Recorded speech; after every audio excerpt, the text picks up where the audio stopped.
Men who have seen escorts. What was your experience like? Story 1. It was okay, but I paid for the absolute cheapest, so 100 euros an hour in my area. Well, when we finished, although I didn't, she said more women would be attracted to me if I lost some weight and got a haircut. Didn't actually cater to what I wanted, but well, the haircut I got the next day, but still working on the weight loss. That's amazing. You spent 100 euros to only get insulted at after. I mean, it's pretty cool she's looking out for this guy. Like, hey, she's probably trying to, like, imply, like, hey, you don't need to be doing this. You know, just go lose some weight. You'll be good. Story 2. I'll give you my story, which isn't ideal, because let's face it, in an ideal world, I wouldn't need to go to one. But here we go. I'm in Australia, by the way, for context.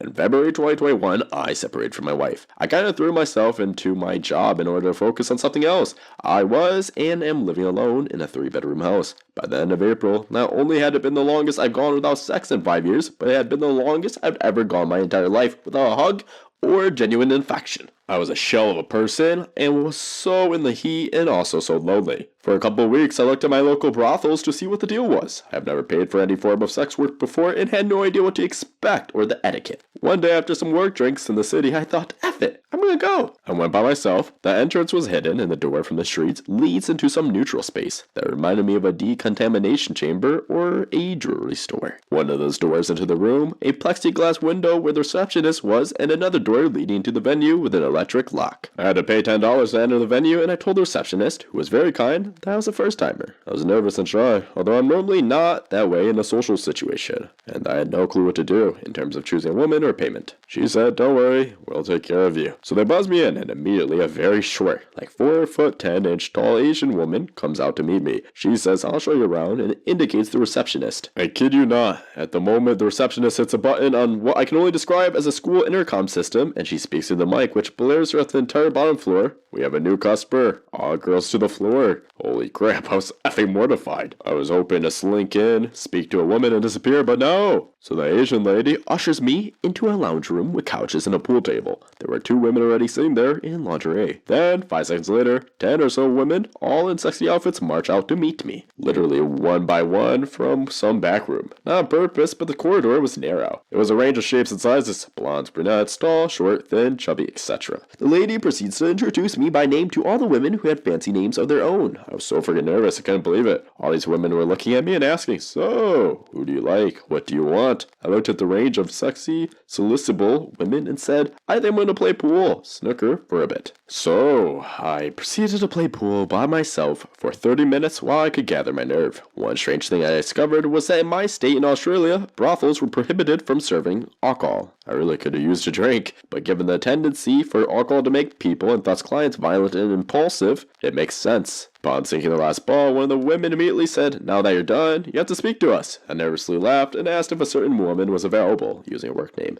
In reality, the second I saw her, I knew I wanted to be with her. She was my perfect type and sexy as hell. It just took me 30 minutes of pool to work up the courage. The other women, very politely and graciously, said she went into the other room and that I should ask the reception. I asked the receptionist, and again she blared into the mic, name, can you please come to the reception? She arrived with an enthusiastic smile and a giddy laugh. Introducing herself again, I asked about prices. Apparently, there's a standard service with only basic and intervals of 50 minutes. There's also a deluxe service, which is either 30 minutes or 1 hour, and each worker has a different thing included in their deluxe service. Hers was the girlfriend experience. Apparently, this means lots of kisses, tenderness, body kisses, and the like. It was exactly what I was looking for. I paid $380 for 1 hour of the deluxe service at the reception desk, and then the lady led me upstairs to where the rooms are. I stared at her amazing butt the whole way up. The floor/building was arrayed exactly like a hotel. Before getting to the room, she stopped at a closet and took from fresh bed sheets. The room contained a double bed, a chair, and a desk/table, as well as a nice little bathroom corner with a shower in it. No toilet. She laid the sheets on the bed and explained that she needs to do a health check as the first thing. She was very nice and explained in detail how it all works. Knowing it was my first time, I lay on the bed while she inspected my junk for signs of STIs and also my hands, feet, and lips for signs of drug use. After that, I got to have a nice warm shower to make myself as clean as possible. During the shower, got to chatting, and me being a curious and friendly person, I asked her what working there was like, etc. She said she liked the job because she had some health issues, back stuff that made it really difficult for her to work a regular 9-to-5 job. This job allowed her to work. She said she mostly enjoyed it, and most of the time the men are either fine or enjoyable. She did say, however, that she thought the Aus sex worker laws should be updated and improved. After my shower, I got in the bed, and she asked if I'd like a massage to relax, and I replied decided that I'd just prefer to kiss her. She said, well, come kiss me then. After the first 5 seconds of kissing, I immediately forgot where it was, and that she's a sex worker. We did a bunch of great stuff, but for 1 hour to me, it seemed like we were just 2 people doing the intercourse. Since I was nervous and had been drinking at my work drinks, it took me a while to finish, despite the fact that this woman was possibly the hottest girl I've ever been with. After we finished, we lay there and cuddled for a while, talking about life and stuff. She was lovely and sweet, and kind the whole way through. Although I'm sure that some of it was fake, it seemed implausible to me that she could fake 100% of her demeanor and opinions of her job, especially when we weren't having sex, only talking. At the 1 hour mark, a voice ranged out through the room speaker saying, "Name, it's been 1 hour," to which she responded, "Yes, we're all okay." I guess this is a safety measure to make sure no woman is hurt or worse during a session. We talked some more while I dressed, and she hugged me and kissed me goodbye when I left the room. All in all, it was a pretty positive experience. No doubt this brothel was one of the better ones in my city, but the house laws and regulations for sex work seem to ensure workers' safety and health, which is good. I came away with much more respect for the sex work profession as a whole. I got what I needed. Ideally, I want to pay for it and affection, but I was in a pretty desperate spot. Honestly, if I had the money, while I'm single, I'd go back to her at least once a month. Wow, that's a very fascinating story. I usually don't really get that into stories. Don't get me wrong, every story is pretty interesting, but this was very informative and completely just showed me that I don't understand how the sex work industry actually is in some countries. They have that stuff very professional. Like, I was not expecting them pull him in the bed and do STI checks and drug checks and all that. And I would believe it. They probably do like their jobs. Like, think about it. They're probably being paid very well. And most of these men, if they're paying this amount of money, they don't want to mess around. I always give people this example. If you go to a $10 gym per month and a $100 gym per month, usually you're going to find that people take better care of their equipment, are better people, are nicer, and more eager to help you at the $100 a month gym. Because if people are putting down money, usually they're not messing around, they're pretty serious about it. So with how much these ladies are making, and the amount of money it costs to go to those services, yeah, I mean, it's just insane how professional that was. They definitely understand the game too, because they really understood. Like, even when it ended, they kept it very like, oh, bye, kiss and all that, and they made the person feel very comfortable. These are very smart business people. They understand the value of a returning customer. They want you to return. Story 3. Years ago, my girlfriend, her friend, and I went to Denny's at like 3 a.m. We were all pretty tossed. There was an escort outside, pregnant and crying. We felt bad and invited her to breakfast. If I'm being honest, I don't remember the conversations we had while eating because I was mostly just stoked for the food. Anyway, she ended up paying for all our meals and tipped the server quite well. It was a super random experience. Denny's after 2 a.m. is a wild place. Yes, this is very true. I've had some of the craziest memories at Denny's. For anyone that doesn't know what Denny's is, it's a 24/7 diner. Basically, you go there to get effed up. Well, you go there after you get effed up. Story 4. I was in the Navy in San Diego. When you get to your specialist school, it's divided into A school and C school. Once you graduate from A school, you can leave the base relatively freely. I hadn't been with a woman since before boot camp. A few of us would go to Tijuana, which was quite against the rules, but we couldn't drink in the States, so we'd go to Mexico where we could drink freely. Tijuana was a special place. There weren't many women that weren't ladies of the night, and for quite some time I didn't pursue their services, until I did. I was alone. I was drunk, like very, very drunk. And this particularly beautiful lady approached me about her services, and I said, sure, why not? I've been working hard, just as one time. What's to lose? The bar we were in had a hotel attached that you could rent by the half hour. We go to a room, and I put my credit card down to secure the room. We get inside, she goes to the bathroom to freshen up, and I lie down. I fell asleep immediately. When I woke, she had stolen everything other than my military and state ID. The hotel room was around $200, as they let me sleep for 9 hours. I was also late for roll call back at base, and missed half my first class. It was later revealed what I had done, and I was put on 90-day restriction, 90 days of extra duty, and 90 days of restricted pay. Definitely didn't enjoy my experience at all. All in all, it cost me about $3,000 to take a nap. Jeez, that is just awful. Not only did this man lose $3,000, he got screwed for the next 90 days. At least the lady was kind to not take his identity and try to steal that. There's always a positive, right, guys? Story 5. I paid $1,000, including liquor, when I was in Greece, and I didn't get to cuddle. A goodnight kiss, as if I was kissing my mother. For clarification, I stayed downtown in a hotel in Athens, ordered their best bottle of champagne, which was a couple $100, and a 6-pack of Hyken. Afterwards, we sat around drinking and talking. Hence the reason why I came to $1,000. Jeez, This person got paid $1,000 to talk. That's the dream. Holy crap. Story 6. One of my roommates was an escort. Tall, blonde, tattooed, gorgeous. She talked about needing to establish a lot of boundaries right away. List of don'ts. She talked about not kissing on the mouth or cuddling. She said it costs $1,000 and most men only last 50 minutes. She had a goal to save up and finish his career at 30, then transition to something else. She did a lot of stripping that started as dancing but eventually moved into sex. She said every bachelor party she's ever done, the husband has cheated on his wife. She seemed quite hardened and kept saying men are all the same. From the outside it seemed like a scary job. Lots of encounters, lots of unknowns. Story 7. Oh man, I was 19 and my best friend at the time convinced me how fun it would be. 2 dorky dudes in a college dorm talking about getting an escort. This is going to be a long one. Anyways, I still remember the person. I called up the number and talked to a woman and stated that I wanted to hang out for an hour. I went to the hotel and went into the room number that I was given and I met up with her in the hotel room. I remember going in and she asked me who I was and I told her I talked to her earlier. She asked me if I had the money. I then quickly realized this was a job to her, not something that was fun. I remember plopping down in the chair near the door while she was on the bed. In that moment, all the fantasies of what I had went right out the window. I thought she would want to be sexy and hop on me because I was young and handsome at the time. Well, all she did was smoke her cigarettes, sitting in the bed, rolling her eyes with an annoyed attitude, asking me what I wanted to do for the first 10 minutes.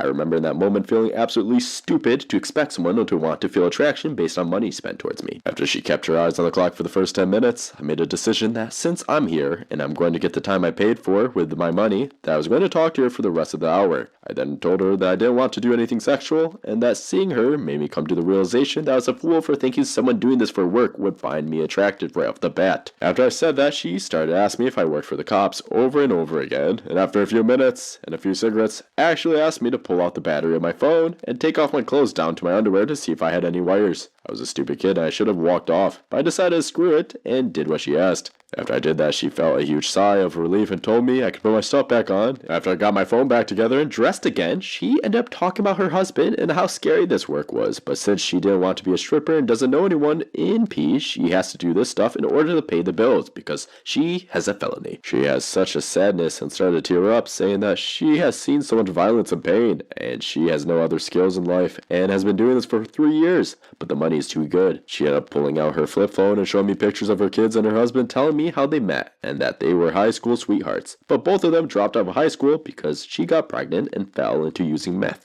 She told me that she loved her kids and would do anything to give them a great life. After her showing me her family and opening up about how hard this life has been, right at an hour, her husband knocked at the door. She opened up and asked if she was okay. From the photos, they were at least a year older, but seeing her husband put the fear in me. He was tall, maybe like 6'5" or something. Skinhead, covering head to toe in tattoos with a tank top on and some baggy jeans. He was buff, and in his right hand he had what looked like a small .38 revolver at his side. He then stepped in and asked if I had the money. I pulled out the cash, which was $200, and handed it over to him. He put a cigarette in his mouth, still with a snub-nosed revolver in hand, then pulled out a lighter with his left hand and lit up the cigarette, taking a big puff before putting the gun down on the table and started counting the 20s, making sure the $200 were there. I remember looking over at the wife in fear and seeing her face. Her face gave off a look of, "Oh honey, you're so cute," with her smiling and rolling her eyes as her husband's counting 10 20s, holding them up against the light in the room with his cigarette in his mouth, squinting like a cashier checking for fakes. He then asked her if she did a good job, and she said yes. The guy then looked at me, checking from my head to toe, and said, "My wife did a good job. Usually if someone does a good job, they expect a tip." I ended up panicking a little, but fortunately I prepared, and I took out an extra 100 just in case I did want to tip. So I handed up the 100, and he didn't bother to check at all. All he did was offer his hand out for me to shake, and said he was glad doing business with me. I timidly shook his hand, and after that he told me to get out. I quickly got up and stepped out of the hotel to hear the door behind me slam, rattling the window, and siding outside the hotel. I then took survey looking around and saw my car and my friend chilling out eating some Taco Bell in my car. I went down to my car and got in the passenger seat looking fearful, and he asked me if I got my D sucked and if it was awesome. I just told him that was one of the scariest moments of my life and that I would never do it again. He ended up driving me back to the campus. He was laughing his butt off, telling me he would have done this and that, saying he would have beat the old dude's butt. After that, we have never talked about it again. Oh, that's a very crazy moment to have. God, the very interesting thing with these stories is it really just kind of shows the complexities in these industries. Like some of it are these like full-fledged businesses where they're doing drug tests, STI checks, STDs. They're making you feel great. It's all professional. They have fees at the receptionist. And you have this where you just kind of go and they just, they clearly hate their life and all that. To be fair, though, with this last story, it did sound like it was probably more like a business-owned kind of thing. It was very disheartening to hear, though, that she can't really work. At that point, it just sounds like society was just completely failing her. Think about it. Society should have a system where you can still find work somehow. I guess you can make the argument that this person could work online or so, which actually that would be a good idea. You could take online calls from the house. I feel like there is a lot of options. It's a little tricky. You can either say society has failed her or that there's a lot more work to do online and all that good stuff. Story 8. My first experience was not the greatest. She was very thick, which is what I like, and covered in tats. Got up to her hotel room, placed money on the table, she went over to count it, and immediately dropped her pants and took off her shirt. It was all very rushed. She even reminded me about the time mid-stroke. No moaning, nothing. Her attitude was pretty much, let's get this over with, so I can get to the next customer. She told me she travels and will be in my city again the following month if I wanted to reschedule. Safe to say I never called her back. Yeah, I do want to reiterate the point. I get this is like escort work, so it's just like, Alex, why are you making this point? But like any good business, you do want returning customers. People that do kind of rush these processes, it's not a good business thing to do. Like, think about it. Do you want to make your customer happy and they would come back another 5 times? Or do you want to piss them off and they never come back? It's just simple as that. Story 9. I've done it a fair bit. First time was near Vegas. She was an Asian P-star. Didn't recognize at the time, but I see her flower tattoo every now and then on the major subs. Refused to kiss, felt very mechanical. It was the first time too, so I was in a ball of nerves. Way too expensive for the experience. Do not go to Vegas. Second time was in Reno. Bimbo blonde and a cowboy hat, she was much better. Legal Nevada brothels still make sex feel sterile and bureaucratic though, and the monopoly of legal brothels still made them way expensive. The third time I went mad and booked a 3-day sex resort in the Dominican Republic. Had a choice of 8 Ukrainian girls with the option to switch out every day. The first one was pretty meh. Having the whole day with them meant there was a whole lot of downtime when the language difficulties made conversation very difficult. The second time, I chose a really fit blonde girl with tiny boobs. She was bubbly and talked about her pets in Ukraine, that she had to pay big money to keep in a pet hotel while out in the Caribbean working, and how she's a vegetarian because her love of animals. That was a hell of a trip. Later, I found a network of Korean escorts in LA. So much better than any of the above. Story 10. I've had a variety of experiences ranging from the worst sex I've ever had to almost the best. You can have a pretty nice connection with someone pretty fast if you're both capable of that. The worst was a woman who came to my hotel room, spent the 50 minutes of chatting to complain that she was late to a party, suggested we get this over with, laid there and completely starfished to the point where I could hardly get an erection, and then left without talking. The best welcomed me at her door like we were 2 lovers who hadn't seen each other in months. We undressed each other, bathed each other, made love in several positions while keeping up a friendly banter, and I generally felt like I connected with a new close friend. Yes, I realized it was acting and part of the service. Essentially, we were lovers for an hour. It was neat. And yes, I've dated several women and been married. The marriage was so awful. She physically and emotionally abused me for a decade. I've decided I will never date again as a way to protect myself from ever slipping to that hell ever again. So escorts. Oh man, I don't mean to get my opinion involved, but this kind of just sounds sad. This guy's ruining escorts, but it's also not real. I mean, they're putting on a performance. That's all it is. This guy is so scarred from the marriage, he would rather want something unauthentic than actually try to work towards something that is authentic. That's really disheartening, but I do understand this guy's pain. Story 11. All depends on the girl. I kind of like the new ones every time. My first was an Asian massage parlor. She was in her 40s, good looking, and I was nervous as hell. She kind of walked me through language, house prices versus tip. Would recommend for a first experience. Second time was also a woman in her 40s. Most of these girls are extremely busy and make you jump through hoops just to see them. You should be aware there's a lot of scammers and etiquette to how things are done. Don't contact anyone without a local area code. If they don't take cash, ask for donations on time, not sex. When you arrive, check the location for people before you knock. Place agreed upon donation on a table or whatever in plain sight without discussing it or what it's for. Most girls will be strung out on something. The second girl happened to be on ecstasy. Third girl was a car visit. She was nice but shy, mid-20s, enjoyable because she made me feel comfortable and relaxed. I ended up visiting her a second time later, but she rushed really bad. And she was just so strung out. I left feeling unsatisfied and angry. The fourth girl, I wish I could find her again, was 22. I paid $450 for 2 hours. I came in and paid, she counted the cash, and clapped her hands excitedly and immediately started talking to me like I was her best friend. I was probably the most relaxed with her I've ever been with a girl, paid for or not. When we started doing it, I blew pretty fast, which is really uncommon for me, which is why I paid for 2 hours. We spent the remainder of the time talking, and her giving me a back rub. Mostly we talked about family and whatnot. I think she took it to heart because it's been 3 years and I haven't seen her available on the site since. The next girl I saw was 29. I had bank issues and had to cut my time to an hour. She was cute, but had an injury. She complained a lot about being in pain, offered me part of my money back, and cut time short. Next girl was a 25-year-old goth girl. She really took care of me. Said I could pop as many times as I could in that time. Was cool with DATY. Really nice girl. Squirrely though if you messed up contacting her. She just blocks you. Last one was a 32-year-old redhead. She was a crackhead but super nice, bubbly, and energetic. She had a guy blowing up her phone when I arrived and tells me a story about how he was in his 50s and never came from a BJ before he met her and gives her $80 a week for a 5-minute. I kinda laugh and say, I've never came from one either. One thing leads to another, and the chick bets me the $300 donation I'd put on the table versus the remainder of my 2-hour time that she could make me pop in 3 minutes giving me head. She lost, but damn it, I did enjoy. I ended up giving her an extra $100 over the 3 and doubled my time. $100 was an actual tip for a job well done. Mostly positive experiences, some not so good. I've learned from the experience mostly that even though the situation is effed up and these girls have some major issues, they're mostly good people. I'd even go as far as to say I'd date a few of them. The world is effed up. Sometimes people do effed up crap just to survive.